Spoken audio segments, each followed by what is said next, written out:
I was thinking earlier when we were like early in the episode, um, like about what kind of like fitness people are into now as kids. Hmm. Did you know like any guys from high school that were into climbing, or was it just outside Oh people? no, Yeah, that's what I Mm-mm. thought so. Climbing was not at all mainstream even when I got into it, which was Hmm. 9 years out of high school is when I first Right. got I mean, into it. was it ever It mainstream? still wasn't You mainstream know. like it is now. I mean, with like free solo, like the movie Solo, that kind of made it more mainstream. But I feel like climbing never really got mainstream. Well, with the advent of climbing gyms, that's where it Yeah. started to Okay. become. That was the first inroads it made to becoming more of a normal thing and not a super fringe thing.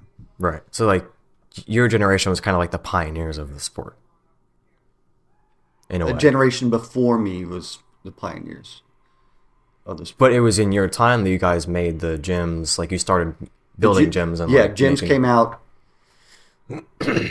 like Climb On was one of the first four gyms in the country. Was what Oh shit. is my understanding, Yeah. and that was 91. That was like 2 years, I think, after I started climbing. Hmm. So yeah, we saw the advent of gyms starting, and then yeah, that was before sport climbing was a thing.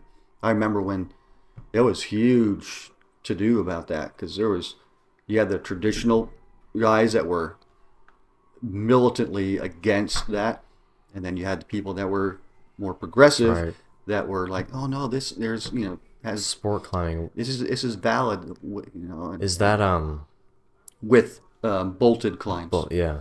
where you're not placing your own protection. What was your opinion on it at the time? Oh, I had stuck with the traditionalists. Yeah. This is not. That This is was cheating. the same thing with mountain biking and the with the kind of introducing all the electric bikes Hmm. into it. Like where it's still pedals, but there's electric assist. Hmm. I was the same way. Like, and I think you were too. Like when Hmm. that came out, Hmm. we were just like, man, that is just so stupid. We were like calling people old men, like. Yeah, But but I think now I've kind of like adjusted to it more with like Sam yep. Pilgrim I'm is seeing the repped validity in it that. more and Like more. he really brought that to the surface, and Hmm. like he's doing backflips on it. Yeah, He's not. but this is a guy with extreme talent that's able to do a backflip with it.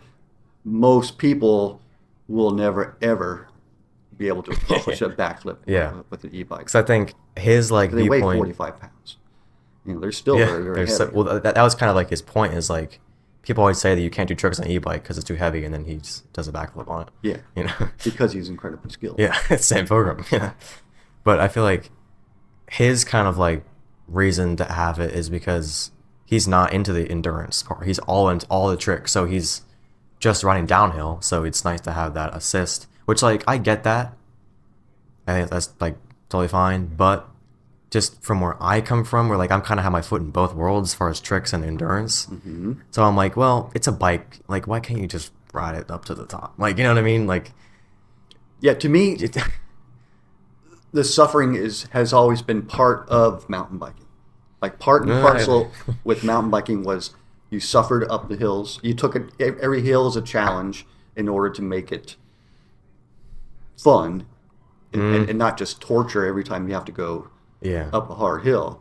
You mm, turn it into a challenge each yeah, time, and I'm getting stronger if I push myself, getting up this hill and everything. You got to look at it that way, and that was part and parcel of it. Now it's like it'd be awful nice to have that pedal assist to get up this thing. That would be really really nice. yeah. Like, I definitely prefer downhill in any semblance because I am more towards tricks. Like, that's what I enjoy more. Hmm. But I don't know, like the whole like suffering thing. I don't know. I'm just not because like the trails that were riding were definitely not downhill tracks. Like there's No, no type of berm on a turn or like any sort of jumps. So Blue it's Mountain was your first exposure to yeah, downhilling. because I feel like there are places where it's not downhill, but it's meant to like go fast and do stuff. But like ours were like it's just a hiking trail basically. Yeah. You know what I mean? So it's not really that's just not my style at all. You know, I mean, like sometimes I remember definitely sometimes it could be fun, for sure, but I don't know. Yeah, maybe it's a generational thing with the suffering because that was all like you look at like Trail 15 at Gretna. That's a different kind of stuff. There's That's more fun because it's like there's a lot of skill in that. it's very challenging, Yeah, but it is suffering. it's more skill than it's like how much can you endure though. You know what I mean? It's more like technical than like Yeah, power through. that's why that's the charm of that trail, Right. because it's more heavily weighted towards skill Right. That is fun. I like that than trail. just suffering. Yeah. You know, that's what gives it its charm. But like all the like climbing, you have to be okay with the suffering part of it. You know, that's It's definitely more fun in climbing the suffering part because it's very short lasted. You know what I mean? And it is. I feel yeah. For some reason, it is more fun to do a really tricky climbing move than go power up a hill. For some reason, you know. I don't know why. I always felt like paying the price is part of the attraction with some things. You know, like mountain biking, there's a price to be paid. In climbing, there's a price to be paid. You know, and I liked the aspect of it. Of okay, there's a price to pay. If you want to do this, you got to push through unpleasant things in order to get where you want to be. And I like that. That's attractive to me. Never thought of it that way because that's like a little bit more of my mindset nowadays. But especially when I was a kid, that was like completely not my mindset with anything. I remember. in life. I remember. Yeah. like even like as now I'm like a lot better with like learning how to enjoy that type of riding more. Like I'm not gonna complain about it because it's you can definitely find fun in it, you know. But as a kid, I did not like looking back, I know how I was so incapable of having fun during certain trails and stuff. Because like, a lot of them I had a lot of fun, but then just certain times I'm just like, this is really just not my favorite type of biking. You know what I mean? Anything that had hills, Yeah, I just didn't have. down was great, but every uphill you were just like, oh, I hate this. Yeah, Yeah, because I just why don't, do you have to go back uphill again? Yeah, I don't understand. Like, I'm generally just more fast and trick minded. I just don't. Because like, I do sometimes get the challenge in the hill. Like I was going on a hike with friends like last year, and I was like, this would be cool to like see if I can get up this trail because it's the hiking place near here, the wildlife Whatever it's called. Yeah, reservoir. They had that trail that goes to the top of the mountain where like there's a big view, and it's like a switchback and it's like really long. I'm like, I wonder if I can get up that on my bike, and like it'd be fun as a challenge. So like I can see it in some points, but I feel like it's more fun when it's not in the middle of your fun, fast downhill experience. yeah. You know? You don't want to interrupt the flow. Yeah, Yeah, yeah, and because like it's my choice to do this. It's not like I have to go up this hill, which isn't that bad. I'm not saying I mind that much, but yeah. and there's still 2 hills at Blue Marsh that I have not conquered yet, but I still look forward to suffering Trying. on those hills, you know, some more, and you know, hoping to one day actually be able to make it all the way up without dabbing, all the way up these 2 hills. Yeah. And I know it's going to be suffering, but Right. it's worth it. That challenge is worth it still. Yeah. Like, I couldn't wait to go out to climb El Capitan. Well, a big wall is a lot of suffering. I mean, it's Yeah. heavily weighted on the suffering side of it, you know. Right. And I couldn't wait to do it. That was a trade-off that is absolutely 100% worth it to Well, me. that's seriously cool. Like that's not, that's much different than going out for a ride up the hell hill. Yeah. That's like, Yeah, it is. that's like a lifetime. Yeah, there's a bigger sense of accomplishment associated with that than it is finally making it up Nemesis Hill. Yeah. Yeah. It's the same kind of like suffering where like doing a ride across the U.S. Like something like that feels more exciting. Yeah. Yeah. Because that's like pretty much half and half, suffering and fun. Because that's still super cool. Like, I love riding my bike, so that'd be super cool just to ride somewhere really far away. Mm-hmm. Long distance that's a very selective thing too. Not a lot of people would find that real enjoyable.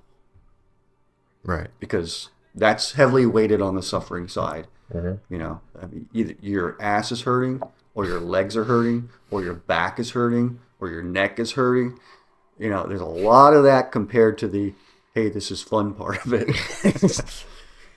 See, when you describe it that way, I'm like, yeah.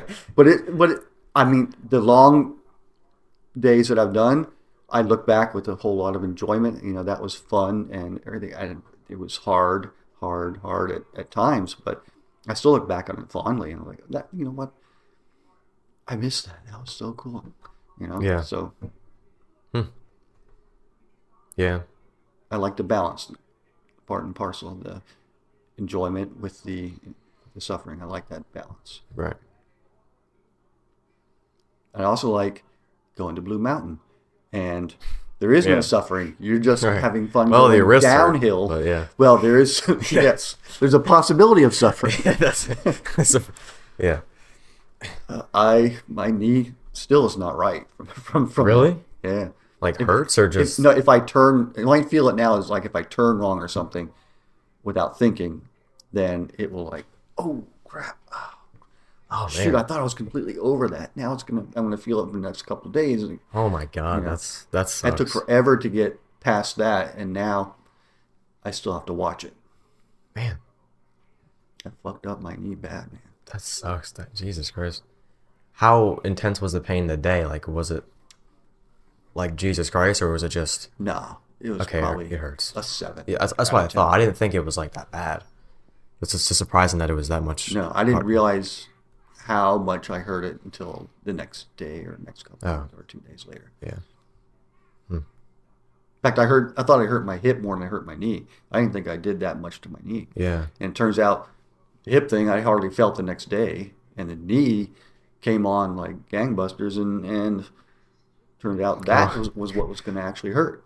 But the day of, I would have thought they were reversed. Yeah. It came on like what?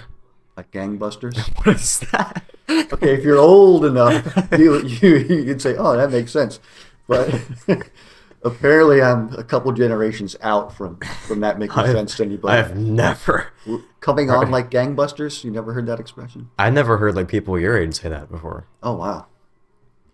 Yeah, never heard your family or anything. And older. Your mom would know it. Yeah, I think so, but I've never heard her saying that. She probably never used it. Gangbusters. I always like using things that are a little bit out of the right, because it's kind of fun. The mainstream. Too. Yeah, or like I'll use a mainstream thing in an ironic way. I love doing that. Yeah, because then all the people think that I'm using it seriously, and they're like, "Really, man? You're gonna say that?" Mm-hmm. It's like I'm joking. Yeah, that's always fun. I ain't been this high on Perkins in a long time. I ain't been this high on Perkins in a long time. I took 2 30s and a half of a third one. I feel like I can see everything with my third eye. Feel like I'm floating, see the world from a bird's eye view. These drugs remind me of a girl I knew. A little sweet, a little sour, and it vibes with the mood. Ain't no competition, baby, but I'm higher than you. Pray to God I never